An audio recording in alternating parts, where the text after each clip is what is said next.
আসসালামু আলাইকুম। Welcome to my স্নিগ্ধ মুতুমফস কিচেন অ্যান্ড ব্লগ। আশা করি সবাই ভালো আছেন। তো আজকে আপনাদের শেয়ার করবো কিছু পাতি যে রান্না এখন সবসময় প্রয়োজনীয়। এখানে প্রথমে আমি এই ননস্টিক ফ্রাই প্যানে দেখাচ্ছি। এখানে আনবক্সিং করাই হয়নি। এই যে ননস্টিক ফ্রাই প্যানটা আসলে দেখতে খুবই কিউট, খুব সুন্দর লাগছে। এই ফ্রাই প্যানটা আসলে আমাকে আস্তে আস্তে বলে দিচ্ছি কোনটা কে গিফট করেছে। আটা ফ্রাই প্যান। তো আসলে এগুলোতে রান্না করা খুবই সুন্দর, মানে রান্না খুবই ভালো লাগে রান্না করতে। আর কিন্তু এগুলো এগুলো পরিষ্কার পরিচ্ছন্ন করা একটু একটু ঝামেলা ব্যাপার মনে হয় আমার কাছে, কারণ বেশি সাবান ইউজ করা যায় না, স্ক্রাবার ইউজ করা যায় না। তো এই জন্য আমার কাছে সবসময় নর্মাল পাতিলগুলো বেশি ভালো লাগে। তারপর দেখতে যেহেতু ভালো লাগে, যাই হোক আপনাদের বলে দিচ্ছি আসলে আমি কোথা থেকে কিনেছি বা কোথায় পেয়েছি। এই ফ্রাই প্যানটা আমার বোন গিফট করেছে আসলে। তো খুবই সুন্দর, আপনাদের সাথে দেখালাম, শেয়ার করলাম। আর এই ফ্রাই প্যানটা গিফট করেছে আসলে ননস্টিক প্যানটা আমার ভাই, সেটা আপনাদের শেয়ার করলাম। আর এখানে একটা আপনারা পাতি দেখতে পাচ্ছেন, যেটা আসলে এটা লাগানো সিস্টেমটা এরকম, যে এটাতে কোরমা করতে খুব ভালো লাগবে, কারণ অনেক বড় ছড়ানো একটা পাতিল। আসলে এই পাতিলটা হচ্ছে ঠিক এটা এভাবে ইউজ করার নিয়ম। তো এই প্যানটা হচ্ছে স্টিলের যে পাতিলগুলো আমরা ইউজ করে বলি সেগুলো। এটা একটু মোটা পাতিল আছে বিধায় এটা লাল হচ্ছে না। কিন্তু এই পাতিলগুলো আপনারা কেনার সময় চিন্তা দেখতে হবে, আসলে অনেক সময় সেগুলো কালো হয়ে যায়। যদি ওরা গ্যারান্টি দেয় কালো হবে না, কিন্তু দেখা যাচ্ছে কালো হয়ে যায়। যেমন এখানে আমার একটা পাতিল আছে এখানে, যেমন এই প্যানটা আমি নিয়েছি দনকন্দ পোলাও বা বিরিয়ানি করার জন্য। তো দেখা যাচ্ছে এই প্যানটা নিচে একটু আমি একদিন ইউজ করেছি, দেখা যাচ্ছে নিচে একটু কালো হয়ে গিয়েছিল। ওরা বলছে আসলে চেঞ্জ করে দিবে, তারপর দেখা যায় চেঞ্জ করে দেয় না। তারপরে এগুলো নিয়ম, এগুলো ইউজ করতে সিস্টেম থাকে, যদি সেবার ইউজ করেন তাহলে খুব ভালো থাকে। তো আপনি অবশ্যই জানাবেন আপনার কাছে কোন পাতিলটা খুব ভালো লেগেছে, আর অবশ্যই কমেন্টস করে জানাবেন আপনারা কে কোন পাতিল ইউজ করেন। এটা সবগুলো পাতিল খুবই সুন্দর, খুব কিউট। আর অবশ্যই আমার ভাই বোনদের জন্য দোয়া করবেন যাতে সবাই ভালো থাকে। অনেস্টলি পাতিলগুলো আপনি ইউজ করার আগে একটা কাজ করবেন, যেখানে ওদের একটা স্টিকার থাকে এখানে, সেই স্টিলও চলে যাওয়ার জন্য বা চারপাশে ময়লা থাকার জন্য ঠিক এই পাতিলগুলো পানি দিয়ে 12 ঘন্টা ভিজিয়ে রাখবেন। তাহলে স্টিল অটোমেটিক উঠে যায়, আর কোনো কেমিক্যাল জাতীয় কিছু থাকলে সেটা থাকে না, সেটা চলে যায়, তখন প্যানটা আর কোনো স্বাস্থ্যকর হয়। যেমন আজকে আপনার সাথে শেয়ার করবো বাঁধাকপি দিয়ে চিকেন ভাজি। এটা আসলে আমার রেসিপি।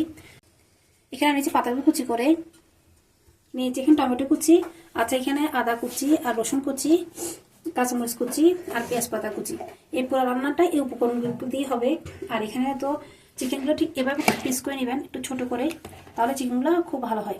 দিয়ে দিচ্ছে হাফ টিস্পুন হলুদের গুঁড়ো, হাফ টিস্পুন মরিচের গুঁড়ো, হাফ টিস্পুন লবণ, হাফ টিস্পুন ধনিয়া গুঁড়ো, হাফ টিস্পুন কম দিচ্ছি আমি জিরা গুঁড়ো। আর খুব সুন্দর কালার নেশার জন্য দিয়ে দিচ্ছি আমি এখানে 1 টিস্পুন চিনি। এখন সবগুলো খুব ভালো করে মেখে আমি ঠিক 10 মিনিট রেখে দিব। তেলটা গরম হচ্ছে নাকি দেখার জন্য একটু লবণ ছিটিয়ে দিচ্ছি। তেলটা গরম হওয়ার পর কোনো ফ্রাই করলে আপনার সেই ফ্রাইগুলো পুড়ে যাওয়ার সম্ভাবনা কম থাকে। এখন আমি এক একা সবগুলো চিকেন দিয়ে দিব।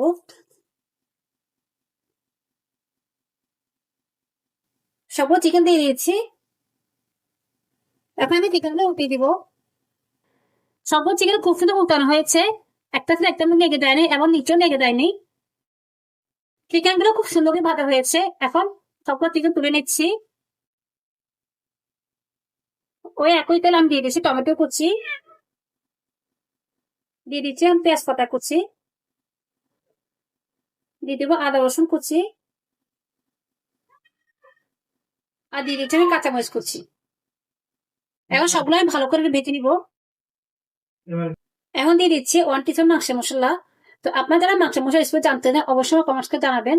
এই মাংস মশলা দিলে আপনার মাংস রান্নাটা খুব একটু স্পাইসি হয় আর খুব টেস্ট হয়। আমার টমেটোটা খুব সুন্দর সিদ্ধ হয়েছে। এখন কুচি করা সব পাতাগুলো দিয়ে দিচ্ছি। সবগুলো পাতাগুলো দিয়ে দিয়েছি, এখন ঢেকে দিচ্ছি। পাতাকপিটা উল্টে দিচ্ছি।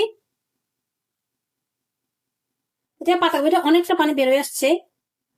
এখন ভাজি করে সবগুলো চিকেন দিয়ে দিচ্ছি, আর দিয়ে দিচ্ছি একটা পেঁয়াজ কুচি করে। আর খুব ভালো করে সবগুলো আমি এবার নেড়ে দিব। এখন আমি 1 কাপ পানি অ্যাড করে দিচ্ছি।